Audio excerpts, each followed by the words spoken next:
Một đất nước giàu duy nhất trên thế giới mà nền kinh tế chủ yếu dựa vào nông nghiệp với rất nhiều nông sản nổi tiếng. Bộ trưởng Thương mại New Zealand sẽ chia sẻ những kinh nghiệm khởi nghiệp trong lĩnh vực nông nghiệp của đất nước Kiwi trong số quốc gia khởi nghiệp lần này. 5 ý tưởng khởi nghiệp trong tuần, ý tưởng nào sẽ hấp dẫn vị khách mời của chúng ta ngày hôm nay?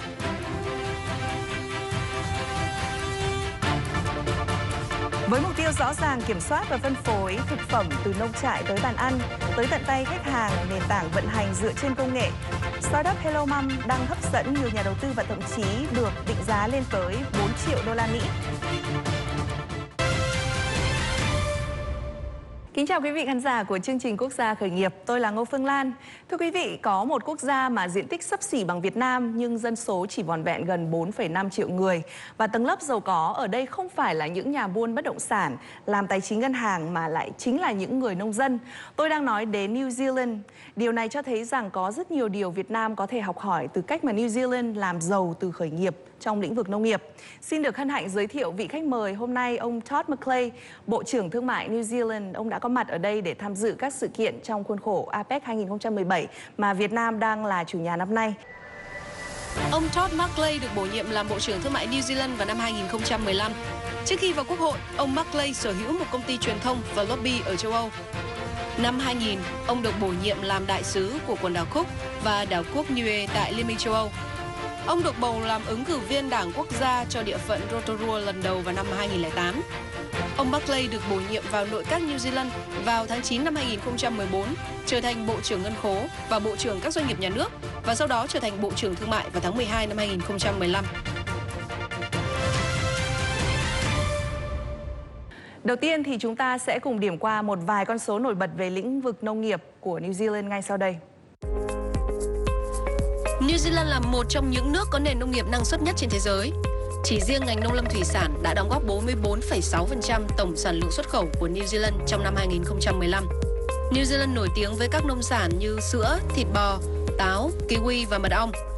Đồng thời, New Zealand cũng là nước xuất khẩu các sản phẩm từ sữa và thịt cừu lớn nhất thế giới, tương ứng với 6,34 tỷ đô la New Zealand và 2,24 tỷ đô la New Zealand doanh thu vào năm ngoái. Ngành nông nghiệp nước này đã thành công trong việc xây dựng hạ tầng sản xuất và phân phối có tính cạnh tranh cao hơn nhiều so với các đối thủ, mặc dù có khoảng cách địa lý cách biệt tương đối xa so với các thị trường tiêu thụ.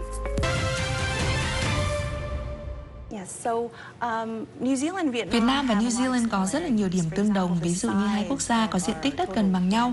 Tuy nhiên thì dân số của New Zealand thì chỉ ở mức 4,5 triệu người, trong khi đó con số này là xấp xỉ 95 triệu người tại Việt Nam. Tuy nhiên tiêu chuẩn sống của người dân New Zealand lại vượt xa tại Việt Nam. Trong đó thì có rất là nhiều người giàu có nhờ vào sản xuất nông nghiệp. Vậy theo ông thì tại sao lại có sự khác biệt như trên giữa nông dân New Zealand và nông dân Việt Nam? Đây là điểm rất thú vị. Có thể nói ngành nông nghiệp tại New Zealand khác biệt so với tất cả mọi nơi trên thế giới. Nhiều nông dân tại các quốc gia trên thế giới có thể làm giàu nhờ những hỗ trợ từ chính phủ. New Zealand từ lâu đã nhận ra chúng tôi không thể làm được như vậy lâu dài, mặc dù điều này tạo ra nhiều khó khăn cho nông dân. Vì vậy, cái chúng tôi làm là tạo điều kiện hết sức cho họ đổi mới trong sản xuất, để họ vận hành nông trại như vận hành một mô hình kinh doanh tạo ra lợi nhuận. New Zealand là nước có thương hiệu trong nông sản sạch và chất lượng cao. Người tiêu dùng trên thế giới luôn tin cậy nông sản của New Zealand. Chúng tôi cũng tạo được thương hiệu trong việc cải tiến sản xuất và hợp tác với các đối tác. Nhiều công ty New Zealand đã hợp tác với đối tác Việt Nam, giúp họ tăng năng suất, đặc biệt trong lĩnh vực nông nghiệp. Ngoài ra, chúng tôi cũng muốn chia sẻ những ý tưởng, những đổi mới về mặt công nghệ với các nước khác, như tại Việt Nam, để sản xuất nông nghiệp tốt hơn. Quan điểm của chúng tôi đó là đời sống và thu nhập của người nông dân sẽ gia tăng và cải thiện nếu họ biết đổi mới phương thức sản xuất và tăng năng suất. Ông có cho rằng nền kinh tế của New Zealand dựa vào sự khởi nghiệp trong nông nghiệp? Hoàn toàn đúng, và cho đến bây giờ thì nông nghiệp vẫn là một phần quan trọng của nền kinh tế. Tuy nhiên, trong những năm qua, chúng tôi cũng đa dạng hóa trong sản xuất và thương mại. Trước đây, tất cả các sản phẩm thịt và sữa của New Zealand được xuất khẩu sang thị trường Anh. Khi quốc gia này gia nhập Cộng đồng chung châu Âu EU, thì cơ hội xuất khẩu của New Zealand vào thị trường này bị thu hẹp đáng kể. Thu nhập của người dân New Zealand cũng giảm sút. Từ đó mà chúng tôi nhận ra New Zealand không thể chỉ dựa vào một thị trường hay một số ngành sản xuất. Trước đây, xuất khẩu của các sản phẩm từ sữa đóng góp từ 30 đến 40% cho cả nền kinh tế. Bây giờ, con số đó là chỉ khoảng 4%. Chúng tôi đã đa dạng hóa các mặt hàng xuất khẩu. Hiện chúng tôi đang tập trung nâng cao giá trị cho các sản phẩm xuất khẩu trong chuỗi giá trị. Đây là cơ hội cho các doanh nghiệp không chỉ ở New Zealand mà cả ở Việt Nam sản xuất các sản phẩm có giá trị cao. Điều này không chỉ giúp nông dân có thu nhập tốt hơn mà còn giúp nền kinh tế phát triển các hướng đi mới. Như ông vừa cho biết thì New Zealand đang khuyến khích đa dạng hóa nền kinh tế. Vậy thì startup có vai trò gì trong việc phát triển kinh tế của New Zealand? Startup đóng vai trò rất quan trọng. New Zealand là nước có số lượng doanh nghiệp nhỏ bình quân đầu người lớn nhất trên thế giới. 97% các doanh nghiệp của New Zealand có chưa đến 20 nhân viên. Vấn đề của startup là không phải ý tưởng startup nào cũng thành hiện thực. Vai trò của chính phủ ở đây không phải là quyết định ý tưởng nào là khả thi. Chúng tôi muốn các startup đều có cơ hội để thử nghiệm. Do đó, người dân New Zealand có thể mở một công ty chỉ sau một ngày với mức chi phí rất thấp. Hệ thống thuế của chúng tôi cũng rất đơn giản, dễ hiểu cho doanh nghiệp. Chúng tôi không có ưu đãi về thuế. Chúng tôi cho rằng các doanh nghiệp có cơ hội thành công hơn nếu họ có thể tập trung vào việc vận hành doanh nghiệp, vào sáng tạo đổi mới để tạo ra lợi nhuận thay vì phải lo lắng về các thủ tục hành chính. Và tôi nghĩ New Zealand đã rất thành công trong việc này. Đã có rất nhiều ý tưởng sáng tạo được khởi xướng từ New Zealand trong những năm qua. Ông có thể nêu một số ví dụ về startup nông nghiệp có tính sáng tạo tại New Zealand không? Chúng tôi có startup nghiên cứu về việc cải thiện và quản lý chất lượng đất dựa trên theo dõi độ ẩm trong đất.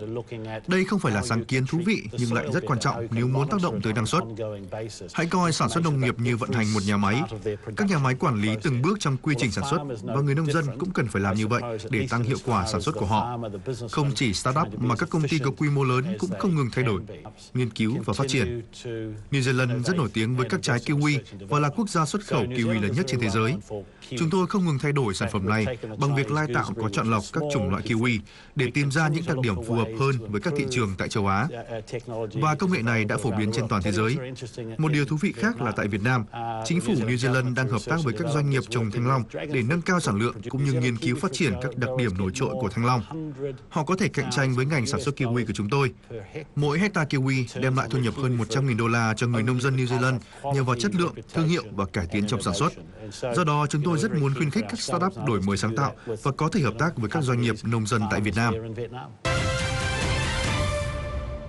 Tạp chí Forbes năm ngoái đã trích dẫn nghiên cứu của CB Insights phân tích thất bại của 101 startups và đã chỉ ra 20 lý do dẫn đến sự thất bại. Một trong nguyên nhân đó chính là không có nhu cầu của thị trường chiếm tới 42%. Hiểu được điều này, nghiên cứu kỹ nhu cầu thị trường và người tiêu dùng, ứng dụng công nghệ cho nông nghiệp đã tạo nên sự thành công của startup này tại New Zealand. Cùng tìm hiểu về họ ngay sau đây. Hector, một startup New Zealand chuyên cung cấp các ứng dụng giúp những người trồng táo ở Australia và New Zealand quản lý mùa vụ hiệu quả hơn. Bảng Excel này lưu lại chi tiết những dữ liệu về quá trình thu hoạch tại các nông trại táo, bao gồm các thông tin như ngày thu hoạch, người thu hoạch, các lần thu hoạch và chủng loại của từng loại táo. Phần mềm này được sử dụng chủ yếu tại các trang trại trồng táo có diện tích từ 20 đến 200 ha. Trong quá trình xây dựng phần mềm Hector, các thành viên đã khảo sát bằng cách gọi điện thoại và trực tiếp đến trang trại để thảo luận với các nông dân. Họ hỏi về những vấn đề mà người nông dân gặp phải và đề nghị nông dân phác thảo ra giải pháp mà họ mong đợi, chứ không tự mình đưa ra giải pháp. Nhiệm vụ của thành viên Hector là chuẩn hóa và hiện thực hóa các giải pháp đó bằng những ứng dụng công nghệ. Với nỗ lực kết nối đó, Hector đã thuyết phục khách hàng và nhận được khoản tiền ứng trước 28.000 đô la Mỹ từ 6 nông dân, 3 ở Australia, 3 ở New Zealand. Đầu năm 2016, Hector ra mắt phiên bản đầu tiên. Vậy thì chính phủ đóng vai trò gì trong việc khuyến khích và phát triển startup trong hệ sinh thái khởi nghiệp tại New Zealand? Điều quan trọng là phải có một hệ thống kinh doanh tạo điều kiện cho startups. Tôi còn nói qua là chính phủ muốn các doanh nghiệp tập trung vào kinh doanh thay vì họ phải lo nhiều đến các thủ tục hành chính. Chúng tôi đã triển khai chương trình thúc đẩy phát triển doanh nghiệp tại tất cả các cơ quan chính phủ. Điều này có ý nghĩa là với mọi thủ tục, chúng tôi luôn đặt câu hỏi là có cách nào tốt hơn để giải quyết vấn đề này hay không? Có cách nào để giảm gánh nặng lên doanh nghiệp và người dân hay không? Ngoài ra, chúng tôi tạo ra một môi trường kinh doanh khuyến khích đầu tư. Chúng ta vừa nói đến phần mềm Hector. Nó có thể thu hút nhiều vốn đầu tư nếu đây là một ý tưởng hay. Chúng tôi luôn đảm bảo New Zealand là một điểm đến hấp dẫn cho các nhà đầu tư. Chúng tôi rất tự hào là quốc gia minh bạch nhất, ít tham nhũng nhất trên thế giới và cũng là quốc gia tạo điều kiện tốt nhất cho hoạt động kinh doanh nhất trên thế giới. Chính phủ có những quy định và quy tắc rất rõ ràng. Chúng tôi cố gắng không thay đổi quá nhiều các chính sách để tạo sự an tâm cho doanh nghiệp. New Zealand có hệ thống thuế tốt thứ hai trên thế giới. Người dân phải trả thuế, nhưng họ có thể đóng thuế một cách dễ dàng. Chúng tôi thu hút vốn đầu tư và ý tưởng trên toàn thế giới. Điều này giúp các startup có khả năng thành công cao hơn. Vai trò của chính phủ ở đây là tạo ra một môi trường khuyến khích ý tưởng và thành công, thay vì đứng ra làm nhà đầu tư và đưa ra các quyết định kinh doanh. Chúng tôi thường xuyên đặt câu hỏi là làm thế nào để đảm bảo các doanh nghiệp New Zealand sẽ thành công.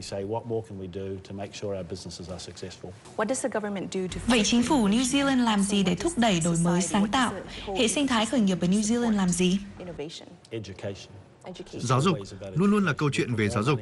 Năm nay chúng tôi dành ngân sách cho giáo dục nhiều hơn các năm trước. Những ý tưởng hay đến từ nền tảng giáo dục và học tập trong một môi trường. Việc tiếp cận vốn của các quỹ ở New Zealand thế nào thưa ông? Điều này còn tùy. Thực tế thì chính phủ không có nhiều quỹ hỗ trợ vốn cho các doanh nghiệp. Thay vào đó thì chúng tôi tạo ra môi trường kinh doanh thuận lợi cho những các quỹ như vậy hoạt động. Chúng tôi có một môi trường lao động tốt, là một trong những quốc gia có thặng dư ngân sách năm thứ hai liên tiếp. Nguyên nhân chúng tôi có thể đứng vững trước khủng hoảng tài chính là bởi chúng tôi tin vào thương mại quốc tế, về mở cửa thị trường và hỗ trợ tối đa cho các doanh nghiệp, cũng như thiết lập đối tác lâu dài.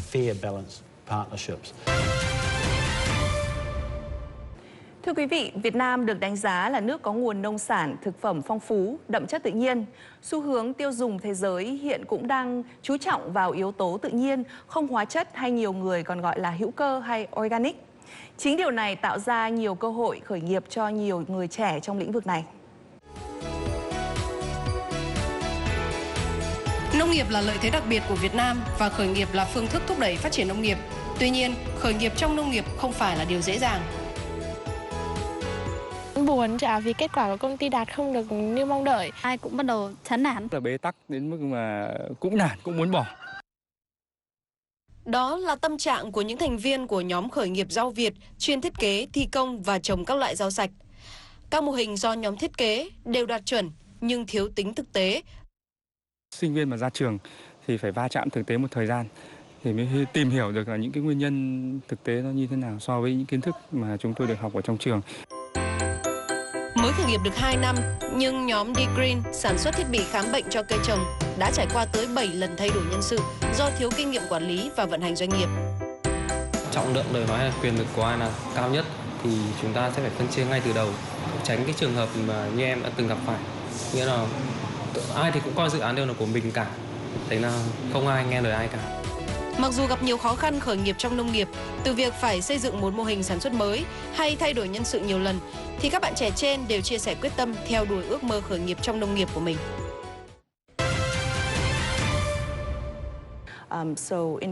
Sau chuyến thăm và làm việc tại Việt Nam lần này, ông có thể chia sẻ những hợp tác trong tương lai giữa New Zealand và Việt Nam trong lĩnh vực khởi nghiệp nông nghiệp. Những hợp tác sắp tới sẽ liên quan tới chia sẻ những ý tưởng khởi nghiệp nông nghiệp đã có tại New Zealand. Đầu tư vào khoa học nông nghiệp là bước đầu. Chúng tôi nhận ra ở New Zealand là chúng tôi đào tạo quá nhiều các luật sư và quá ít các nhà khoa học và kỹ sư. Chính phủ đã cố gắng để thu hút thêm những người trẻ theo học khoa học và thực hành bên ngoài, thay vì chỉ muốn trở thành luật sư trên TV. Những người khởi nghiệp trẻ ở Việt Nam muốn tham gia vào lĩnh vực nông nghiệp không nhất thiết phải làm việc ngoài đồng. Họ có thể tham gia vào tư vấn hay phân phối. Có rất nhiều cơ hội cho lĩnh vực này. Chúng tôi sẽ tiếp tục những chương trình hợp tác giáo dục với các cơ hội học bổng cho sinh viên Việt Nam. Chúng tôi cũng đầu tư khoảng 5 triệu đô la vào chương trình nghiên cứu trái thanh long và còn nhiều lĩnh vực hợp tác tiềm năng nữa chúng tôi muốn thực hiện. Tôi rất cảm kích trước mong muốn của Thủ tướng các bạn trong việc thúc đẩy phát triển kinh tế, trong đó bao gồm cả việc trao thêm nhiều cơ hội cho các bạn trẻ khởi nghiệp. Câu hỏi cuối cùng, nếu có một lời khuyên dành cho các bạn trẻ Việt Nam khởi nghiệp trong lĩnh vực nông nghiệp thì ông sẽ nói gì? Đây là giai đoạn tuyệt vời nhất để có cơ hội được học hành, đào tạo và tự kiếm sống. Hãy luôn giữ thái độ tích cực, đừng lo sợ và hãy nắm bắt lấy cơ hội. Hãy vượt qua các rào cản, khó khăn. Làm việc chăm chỉ sẽ luôn đưa bạn tới thành công. New Zealand, chúng tôi là những người bạn tốt. Hãy hợp tác làm ăn với chúng tôi. Rất tuyệt vời, cảm ơn ông rất nhiều. Thưa quý vị, rất nhiều ý tưởng khởi nghiệp thú vị đã được giới thiệu tới quý vị và các bạn trong cà phê khởi nghiệp vào 6 giờ 30 mỗi sáng từ thứ Hai đến thứ Sáu. Và sau đây thì xin mời Bộ trưởng và quý vị cùng nhìn lại 5 ý tưởng được giới thiệu trong tuần qua. Việt Hớp là một giải pháp trong cái vấn đề về bảo tồn cây thuốc, bài thuốc và các cái tri thức thuốc nam. Những bài thuốc quý mà được lưu giữ ở dưới cộng đồng ấy, thì đó là những cái tri thức mà từ ngàn đời nay. Các bài thuốc nam ngày càng ít đi và có nguy cơ bị thất truyền. Thế nên chúng tôi là những người trẻ là những có thể kết nối và giúp cho các cái thầy thuốc nam cũng như ông lang bà mế để duy trì và phát triển những cái nghề thuốc này. Thay vì phải đau đầu vì bài toán hàng tồn kho, thì các chủ doanh nghiệp có thể tìm đến AnyExchange như một giải pháp xử lý hàng dư thừa hiệu quả.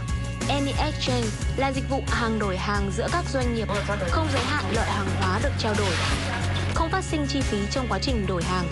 AnyExchange giúp thu ngắn khoảng cách giữa doanh nghiệp với doanh nghiệp và luôn đảm bảo chất lượng hàng hóa được trao đổi.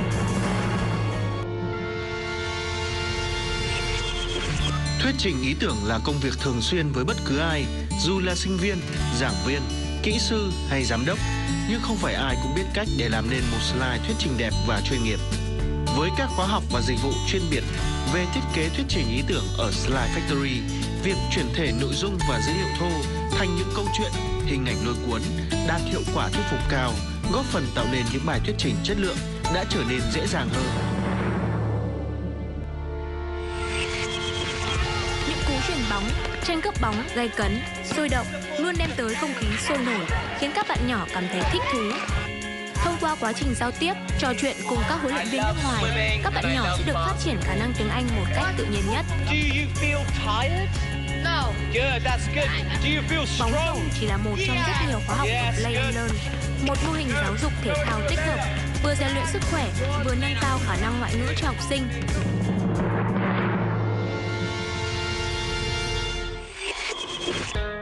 Tìm xe.com là một mạng xã hội cung cấp hệ thống định vị vị trí của tài xế qua số điện thoại. Người cần tìm xe sẽ trực tiếp liên hệ với tài xế. Khách hàng trả tiền theo giá niêm yết của các hãng xe. Tìm xe.com không thu phần trăm doanh thu của lái xe, không quản lý xe, bất cứ tài xế nào cũng có thể tham gia. Chỉ cần tài xế có smartphone và kết nối Internet. Trong 5 ý tưởng khởi nghiệp mà ông vừa theo dõi thì đâu là ý tưởng hấp dẫn ông nhất? Tất cả 5 ý tưởng đều rất thú vị và hấp dẫn. Tôi thích mô hình Việt Hớp bởi vì hiện nay tất cả mọi người trên thế giới đều muốn sống khỏe mạnh nên có nhiều cơ hội trong mô hình này. Ở Trung Quốc thì các sản phẩm sức khỏe của New Zealand có nguồn gốc từ thiên nhiên cũng đang được ưa chuộng. Nhưng nếu để chọn thì có lẽ tôi sẽ chọn mô hình Play and Learn. Đây là cách rất sáng tạo để khiến cho việc học trở nên vui hơn. Tôi ước gì mô hình này tồn tại trước đây khi tôi muốn các con học hành chăm hơn. Và đây là cách khiến việc học tiếng Anh trở nên thú vị hơn cho trẻ con. Mặc dù có nhiều ngôn ngữ trên thế giới, nhưng tiếng Anh vẫn là một ngôn ngữ quan trọng để kinh doanh và giao thương. Do đó tôi chọn Play and Learn. Vậy ông chọn vì lý do cá nhân như ông nói? Thực ra thì cả cuộc đời là một sự học hỏi mà. Nhiều lúc chúng ta đang học mà không biết là chúng ta đang học. Và mô hình này cũng khiến giáo viên dạy học dễ dàng hơn. Đúng vậy, xin cảm ơn Bộ trưởng. Nông nghiệp trước đây thường gắn với hình ảnh người nông dân chân lấm tay bùn. Thế nhưng nay thì hình ảnh đó đã dần được thay thế bởi các hệ thống công nghệ cao, thông minh, giúp cho công việc đồng áng hay chăn nuôi trở nên dễ dàng, dễ theo dõi, có độ chính xác cao. Với lợi thế dân số trẻ, khả năng tiếp thu và áp dụng công nghệ tốt, đây sẽ chính là nền tảng khởi nghiệp vững mạnh cho Việt Nam, đầu tư vào ngành nông nghiệp hiện đại, đóng góp lớn cho nền kinh tế. Và những chia sẻ của Bộ trưởng Thương mại New Zealand Todd McClay hôm nay là những câu chuyện đáng tham khảo cho chúng ta trong thời gian tới. Cuộc sống của người dân đô thị ngày càng trở nên bận rộn với nhiều trách nhiệm công việc, từ chăm lo cho gia đình đến giáo dục con cái. Chính vì thế mà bữa ăn gia đình nhiều lúc lại là áp lực thêm cho họ khi phải lo lắng là ăn gì cho sạch, cho ngon. Một startup đã ra đời để giải quyết những câu chuyện đó cho người dân đô thị hiện nay. Mỗi sáng bạn mất bao nhiêu thời gian để đi chợ, gói ghém và chuẩn bị thức ăn cho cả ngày?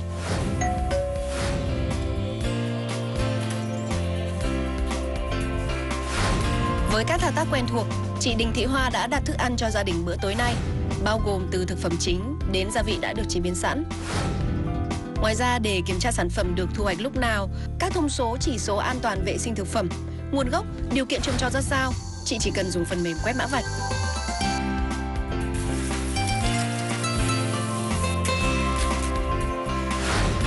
Chị Hoa là khách hàng đã sử dụng dịch vụ sản phẩm của Hello Mum hơn 1 năm qua. Và Hello Mum cũng đã hỗ trợ chị rất nhiều trong việc nội trợ với một bữa ăn tối của gia đình tươi ngon, phù hợp dinh dưỡng. Công việc của tôi thì cũng bận, từ sáng đến tối mới về, nên là sáng là phải đi chợ từ rất là sớm, cũng là vất vả. Và các sản phẩm của Hello Mum đã sơ chế sẵn cho mình rồi, mình chỉ về mình mở ra cái là mình nấu thôi. Với tiêu chí mở ra là nấu, Hello Mum không đơn thuần là một đơn vị bán thực phẩm mà chú ý hỗ trợ tối đa người nội trợ khi giảm được thời gian sơ chế. Đồng thời, Hello Mum cũng khuyến khích người tiêu dùng mua ít, dùng đủ và đảm bảo thức ăn tươi. Chúng xác định cái đầu tiên là thực phẩm phải được đóng gói, làm sao để khi đi làm về thì thực phẩm phải được đưa đến tận cửa rồi. Thì tất nhiên những cái đấy nó sẽ đối mặt với câu chuyện một thách thức. Thứ nhất là hàng hóa khi di chuyển trên đường phải được bảo đảm chất lượng. Và thứ hai là gì? Phải đúng giờ, rất quan trọng. Chị em ví dụ 6:30 về đến nhà mà thực phẩm chưa đưa đến nhà, nghĩa là 7 giờ đưa đến nhà, nấu nướng chuẩn bị nữa là mất thêm nửa tiếng nữa là chị em gần như là thời gian đến lúc ngồi vào ăn xong đứng lên là mất cả buổi tối. Chỉ dành cho việc ăn uống thì không còn thời gian nữa. Quản lý chất lượng đầu vào để hoàn thiện chuỗi khép kín từ trang trại tới bàn ăn là một trong những điều kiện tối quan trọng của chu trình mà Hello Mum muốn xây dựng ngay từ đầu. Chính vì thế, dù là trang trại do Hello Mum phối hợp hay tự xây dựng lên, thì sự quản lý này cũng được thực hiện một cách khách quan chặt chẽ. Trước hết là cái hướng đi chung của Hello Mum và mang đến thực phẩm sạch đến người tiêu dùng theo cái chất lượng và uy tín. Và cái thứ hai là cái định hướng chung đó phải đi đến một cái thống nhất và có cái sự ràng buộc về liên kết. Ví dụ Hello Mum sẽ tiêu thụ toàn bộ đầu ra về sản phẩm và dĩ nhiên là trang trại phải tuân thủ theo những cái nguyên tắc về kỹ thuật và quy trình sản xuất để đạt cái chất lượng sản phẩm theo hướng hữu cơ để đưa đến tay người tiêu dùng. Tất cả các sản phẩm mà được khách hàng truy xuất khách quan và thường xuyên thì Hello Mum tổ chức các chương trình cho khách hàng đến trang trại để kiểm chứng các cái sản phẩm mà chúng tôi đã thực hiện truy xuất nguồn gốc. Hello Mum cũng định kỳ hoặc là ngẫu nhiên đến trang trại để mang các sản phẩm mà trang trại đã làm truy xuất để kiểm tra lại cái sản phẩm. Hello Mum không phải là thương hiệu đầu tiên của nhóm sáng lập là anh Trương Văn Vĩnh và các đồng sự. Sau nhiều kinh nghiệm trong lĩnh vực thương mại điện tử, truyền thông và ngay với chính Hello Mum cũng là một chuỗi thử, sai, thất bại, sửa sai và tiếp tục thử nghiệm. Nhưng Hello Mum được các nhà đầu tư định giá tới hàng triệu đô, không chỉ đơn giản ở sản phẩm mà ở đây là một chuỗi các công đoạn, các khâu được nhất thể hóa với chính sách tự tin áp dụng công nghệ để đưa công nghệ trở thành đòn bẩy cho ngành thực phẩm Việt Nam. Có lẽ là những người làm kinh doanh thì có lẽ nên chuẩn bị hai câu chuyện này thôi. Thứ nhất là sự kiên nhẫn. Sự kiên nhẫn bởi vì là sẽ không ai làm đúng được ngay. Thực sự luôn luôn là một quá trình thử và sai. Một quá trình thử và sai nên chúng ta phải sẵn sàng câu chuyện đường dài. Chúng ta hy vọng một cái thành công nó sớm qua ngắn hạn quá, chúng ta không chuẩn bị cái lực để đi đường dài ấy. Thì đến lúc chúng ta cạn rất nhiều thứ, cạn sức khỏe, cạn vốn, cạn nguồn lực thì nó sẽ không đi được đến nơi. Và cái thứ hai ấy, kinh nghiệm bản thân thôi thì có lẽ sự tập trung. Khi mà có sự kiên nhẫn thì đồng thời chúng ta sẽ có sự tập trung, thu hẹp cái lĩnh vực lại và cái mà chúng ta cảm thấy là có thế mạnh thì cái đấy sẽ mang lại chúng ta nhiều cơ may. Từ làm truyền thông rồi chuyển sang nông nghiệp, khởi nghiệp, thất bại rồi lại đứng lên khởi nghiệp. Chính vì thế đối với Trương Chí Vĩnh, đồng sáng lập của Hello Mum, điều quan trọng nhất khi khởi nghiệp là đừng để ai làm phân tâm mà hãy chỉ cần tập trung vào việc mình làm. Đó cũng là một trong những thông điệp của Quốc gia khởi nghiệp lần này. Cảm ơn quý vị đã quan tâm theo dõi chương trình và hẹn gặp lại vào khung giờ này vào tuần sau. Thaco, Trường Hải ô tô hân hạnh đồng hành cùng chương trình. Khi cảm xúc hòa quyện